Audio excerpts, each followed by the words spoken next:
Isa na namang umaga na puno ng pag-asa mula sa salita ng Diyos.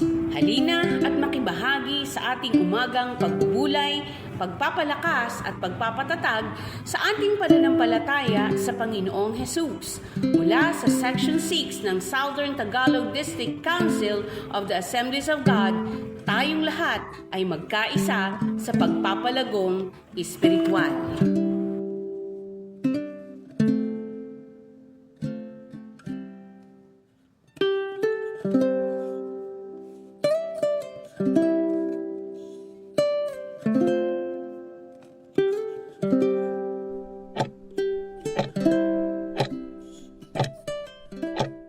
Purihin ang Panginoon sa umagang ito, isang pinagpala at napakabuting gawa ng Diyos sa umagang ito. At bago po tayo magsimula sa ating pagbubulay ng salita ng Diyos at pananalangin, ay samahan niyo po ako sa maikling paglapit sa Panginoon. Aming Diyos ang masalangit, salamat po sa hilingan ng buhay, salamat po sa dakilang pagkakataon na kami po ay may maayos na pakiramdam at buhay sa umagang ito, upang patuloy na magawa ang iyong kalooban at tapusin ang mga bagay na pinagagawa mo sa amin na ikaw rin ang nagpasimula, ikaw rin ang tutulong sa amin hanggang matapos. I-bless mo po ang series of topic and study dito sa Matthew chapter 6 at ang aming pagbubulay na narito rin sa Mateo 6, talatang 12 at iba pang mga talata. Samahan mo po kami, maging mga kapatid kong kasama ko. At mananalangin mamaya, i-bless mong bawat isa, tatagpuin mo ang mga panalangin namin. Salamat po. Pinupuri ka namin, sa iyo namin binibigay ang kaluwalhatian, pasasalamat at karangalan. Sa ngalan ng Panginoon Kristo, ang aming Panginoon. Amen. Sa pangatlong bahagi ng ating pag-aaral, hindi ko talaga maitodo ito, kaya ginawa kong pangatlong bahagi na kasi bawat isang verse lang ang ibinigay sa atin ng Panginoon.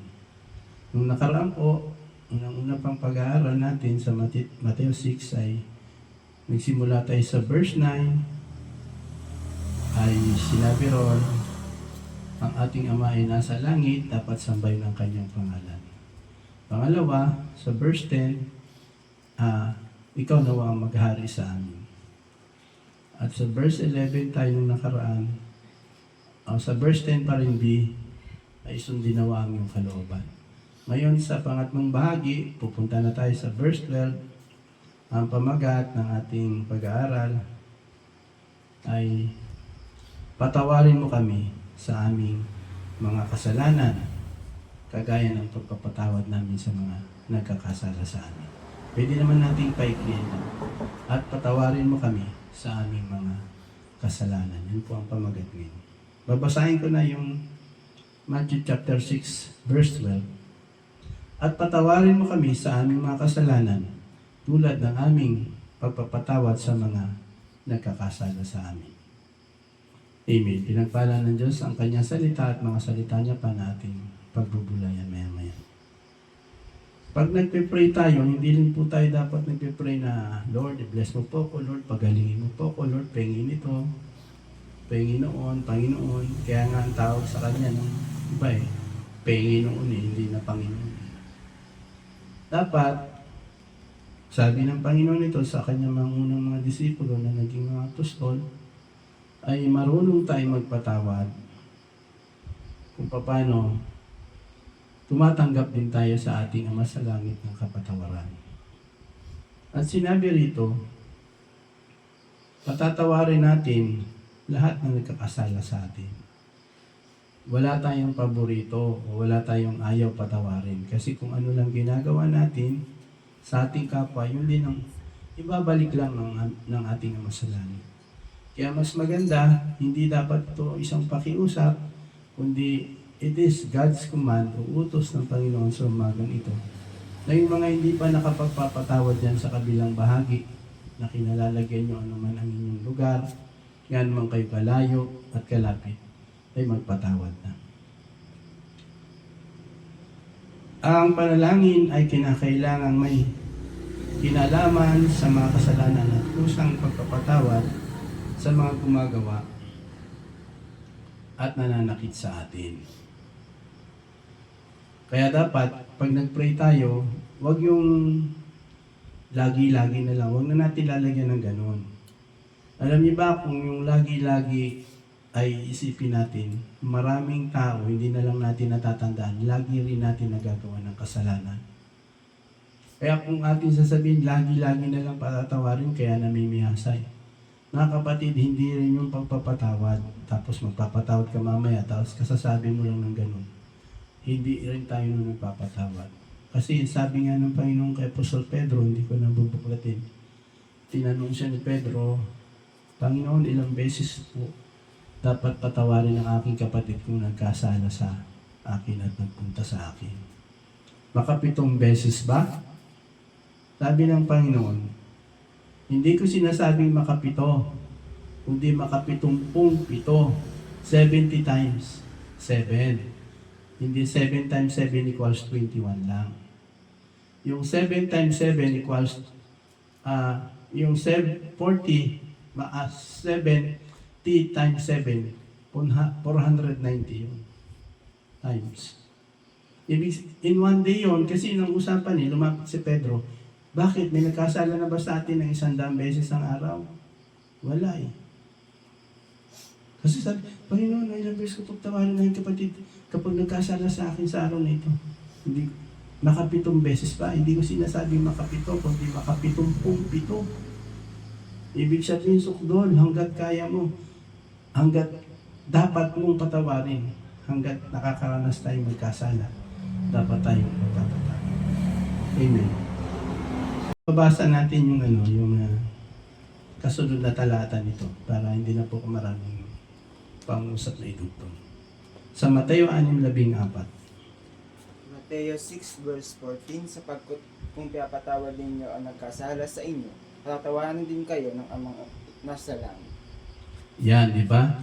Pag pinagdugtong natin, babasahin ko yung 12 and 14, at patawarin mo kami sa aming mga kasalanan, tulad ng aming pagpapatawad sa mga nagkakasala sa amin. Si Jesus pa rin nagsasalita, verse 14, sapagkat kung pinatatawad ninyo ang mga nagkakasala sa inyo, patatawarin din kayo ng inyong Ama na nasa langit. Ibig sabihin, tama. Kung ano lang ginagawa mo sa kapatid mo, sa kapwa mo, yan lang ang dapat ibalik ng Panginoon sa atin. Ang tawag niyan sa English ay, you are deserving ka dyan. You are deserved to accept that kind of answer sa iyong prayer. Ibig sabihin, pag hindi nagpatawad, deserving ka dyan. Kaya napakadelikado mga minamahal na may pinipili lang tayong pinatatawad. Dadagdagan ko ng kaunting paliwanag. Sa verse 15, dito ay binibigyan din ni Jesus. Mamaya babasahin natin yung verse 15. Na ang mga Kristiyano ay kinakailangan maging handa at nakalaan na nagpapatawad o magpapatawad o magpatawad, yan, present tense, sa nagkakasala o pagkakasala ng iba. Tayo dahil po ay kinakailangan maging handa, ibig sabihin alisto. Isipin natin lagi, may nasaktan yata ako, ay makahingi ng tawad kay Lord. Tapos kung kaya natin puntahan, makipagkasundo tayo, humingi tayo ng tawad sa kinakaukulan. Ano pa sabi dito sa ating binabasa ang pagpapaliwanag? Kung sila ay hindi magpapatawad sa pagkakasala o sa nagkasala na nagsisisi, sila ay hindi patatawarin ng Diyos at ang kanilang mga panalangin ay mawawalang saysay. Ito ang napakahalagang pamantayan ng Diyos sa pagpapatawad. Kaya mahirap po na ikulong natin sarili sa pamimili. Patatawarin ko lang kasi karapat dapat yun. Hindi naman dapat yun. Hindi po. Ngayon pabasa natin yung verse 15 ng Mateo 6. Mateo 6 verse 15, ngunit kung hindi ninyo pinapatawad ang inyong kapwa, hindi rin patatawarin ng inyong Ama ang inyong mga kasalanan. Diba? Ay sino nagsabi niyan? Si Jesus. At sa atin na mga naniniwala na ang Diyos ay isa na may 3 persona Sino ang nagsabi niyan? Ang God the Son, si Jesus, ang Diyos na ikalawang persona. Hindi raw patatawarin ng Ama sa langit yung hindi nagpapatawad ng mga nagkakasala sa Kanya dito sa lupa, kasi dito ang starting point. Paano mo patatawarin ng isang tao kung patay ka na? Paano niya pa mararamdaman na pinatawad mo siya? Hindi niya na yun alam. Kaya ngayon pa lang habang buhay pa tayo, maging handa tayong laging magpatawad. Maging alisto, maging alert. Huwag natin sabihin na kaya ko naman nagawa yung kasi siya. Hindi. Pagharap natin sa Panginoon, tatanggapin lang natin kung anong ginawa natin sa ating kapatid. Okay, mga iba pang nakasuportang talata. Pabasa natin yung Matthew 18 verse 35. Matthew 18 verse 35, and din, ang gagawin sa inyo ng aking Ama na nasa langit, kung hindi ninyo taos-pusong patatawarin ng inyong kapatid. Yan ay yung alam ko dyan, sa dinghaga nung nagkasala sa kanyang kapatid niya. Tapos hindi nagpatawad. Eh sabi niya, ganyan din mangyayari sa inyo. Hindi rin kayo patatawarin ng masalangit. Meron pang babasahin tayong dalawang talata naka-suporta dito sa Matthew 6 verse 12. Sa Marcos 11 verse 25-26. Marcos 11, verse 25-26. At kailanman kayo nakatayong nag-isip-analangin, magpatawad kayo kung mayroon kayong anumang laban sa kanino man, upang ang inyong Ama naman na nasa langit ay patawarin kayo ng inyong mga kasalanan. Verse 26. Tatapwat kung hindi kayo magpapatawad, hindi rin kayo patatawarin sa inyong mga kasalanan ng inyong Ama na nasa mga langit. Sa verse 25, malinaw doon na sinabi, kahit ano yun, ano man daw. Sana naiintindihan ninyo, at kung kaya ay mamaya basahin nyo to, idagdag nyo na lang sa inyong personal devotion. In verse 25, kahit ano raw, klaseng kasalanan, wala doong pinangalanan, pero anything and everything. Kumbaga, sa salitang nakakatuwa, anumang posisyon ng kasalanan, anumang itsura, anumang kulay, ang kailangan magpatawad tayo. Yun ang ating bahagi ngayon kung anong gagawin lang natin sa prayer natin. At sa mga taong nagkasala sa atin, yun lang ang isusukli sa atin ng Ama sa langit. Panguling talata na pwede natin isusuka sa ating pagbubulay ay Lucas 11 verse 4. Lucas 11 verse 4, At patawarin mo kami sa aming mga kasalanan, sapagkat pinapatawad namin ang bawat nagkakasala sa amin, at huwag mo kaming hayaang matukso. Doon sa 11 verse 4, napakatiyak yung sinabi ni Lucas, the word of conclusion. At patawarin mo kami sa aming mga kasalanan sapagkat pinapatawad namin. Direct. Kung humingi tayo ng tawad sa Diyos at humingi tayo ng tawad sa Diyos, dapat direkta rin natin pinatatawad kahit hindi nangihingi din yung mga nagkasala sa atin. Sapagkat pinatatawad namin nagkasala sa atin. At humingi pa doon, o dinagdagan pa ng Panginoon yung prayer na na-record ni Luke na kapatid nating manggagamot. Si Luke po ay hindi apostle, siya po ay the doctor, the physician. Pero nakadugtong pa doon na huwag ihatid ang mga prayerful, ang mga anak ng Diyos na nananalangin lagi sa mga mahigpit na pagsubok o tukso. At nawa, naintindihan po natin. Huwag lang, ang sarap naman at talagang naniniwala ako na Diyos ang papada, ng Diyos ang papagaling. Amen. Pero dapat, ang sarap-sarap naman talaga magpapagaling. Bago po tayo magtapos, ay babasahin ko lang sa English version sa Matthew chapter 6 verse 12 yung ating binasa dito sa aking Bibliang Nasli. And forgive us our debts as we also have forgiven our debtors. Amen. God bless us all at tayo po ay manalangin. Hallelujah. Amin Diyos sa masalangit, ang kasalanan pala ayon sa binasang English version ay debt, utang. Hindi naman sinabi doon na utang na loob, kundi utang talaga literal. At nawa, Panginoon, makita namin ng mga utang namin sa iyo na kasalanan ay hindi kami mapapatawad kung dito pa lang sa lupa ay di namin kinasanayan at hindi kami naging nalisto magpatawad. Kaya sa umagang ito, we declare forgiveness of God kasama ng mga kapatid kong nananalangin sa lahat ng naka-open po sa iyong lingkod, noon pa man at ngayong mga bago na mga fellowship, kung may naka-open po sa akin intentionally at not intentional. Lord, I declare forgiveness in the name of Jesus Christ. Kung kagaya naman at marapat na ako rin naman ay humingi ng tawad sa iyo at alam kong pinatatawad mo ko at pinatawad mo ko. Pinatatawad ko po silang lahat ng mga nagkakasala sa akin. Ngayon din naman ang panalangin ng aking mga kapatid sa kabilang bahagi ng pag-devotion namin, kung meron po silang mabibigat na sinasabing, nako, mapapatawad ko siya pero hindi ko kailangan at hindi ko na gustong makita ang kanyang mukha. Huwag niya nang ulitin. Lord, turuan mo pang bawat isa na talagang magpatawad mula sa puso at hindi lamang sa aming mga bibig. Magpatawad kami ng makatotohanan. Pagpalain mo rin pong iba pang mga panalangin namin. Ngayon po ay matapos kami humingi ng tawad, dala namin pinatawad mo na kami at nagdeklara na kami ng panalangin ng pagpapatawad sa iba.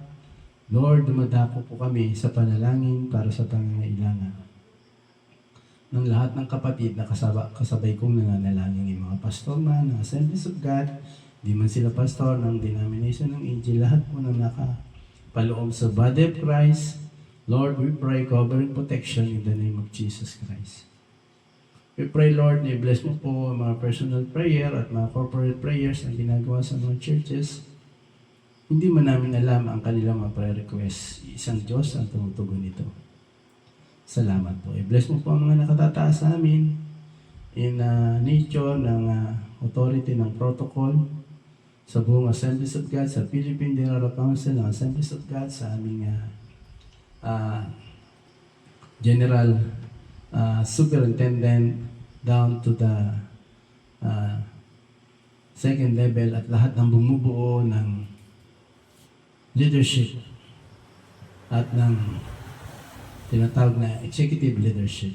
Maging sa Southern Tagalog District Council, Lord, we pray covering protection and blessing sa lahat ng aming head dyan mula sa aming Reverend John Mortel. Hindi ko man ma-recite ang lahat nilang pangalan. Hanggang po sa aming Treasurer, Secretary, and Assistant General Counsel o sa aming District Superintendent. Lord, we pray for blessing the maging sa mga sectional presbyter mula Section 1 to Section 8, specifically dito po sa Section 6. Ang leadership po, ang executive leaders, at ang lahat ng mga lisensyado at ang mga unlicensed pastors pa na faithful naman sa ministry na pinagkatiwala mo. I-bless mo po ang buong kapastoran ng Assemblies of God sa lalawigan ng Quezon, sa mainland, maging sa Marinduque, maging sa Polillo, at sa iba pang bayan na mayroong kapastoran ng Assemblies of God, sa Bordeos, etc. Lord, we pray covering protection in the name of Jesus. At sa amin pong government, we pray, Lord, na righteous governance, hindi na po namin mabanggit at yan naman po yung laging napapanood namin ang mga problema. Pero alam mo po ang pinagmulan nito, kundi ang kasalanan, corruption is a sin. Let the spirit of repentance sa lahat po ng kinakaukulan na involved sa mga kasalanan sa aming government officials mula sa aming nakatataas down to the barangay levels ng aming mga public servant. We pray, Lord, na maging po ang aming mga men in uniform, armed forces, Philippine National Police, at ang Air Force, Naval Forces, ay maging faithful sa iyo, O Diyos, at sa Republika ng Pilipinas sa kanilang sinumpaan, ibibigay nila ang kanilang serbisyo. Ingatan mo rin po ang West Philippine Sea, ang lahat ng sigalot dyan, nalalaman mo po ang lahat ng motibo ng bawat mga bansa.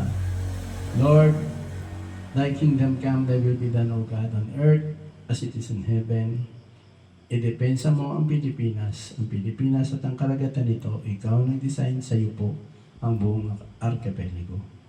At pinagpapala po namin ang Israel. We pray for covering protection. We pray for salvation of all the Jews, O God, at mangyari in divine perfect will mo. Bakit? They are existing in our days, ang Israel. At ang mga kaganapan, alam namin hindi ito nalilingit sa iyo. Pinayagan mo ito sa ikabubuti ng mga Hudyo at sa ikalululuhati at ikakikilala pa ng pangalan doon sa Middle East hanggang sa lahat ng bansa na may mga Israelita. Salamat po. At inaangkin namin ang katugunan mo sa aming mga prayers, katagpoy mo rin ang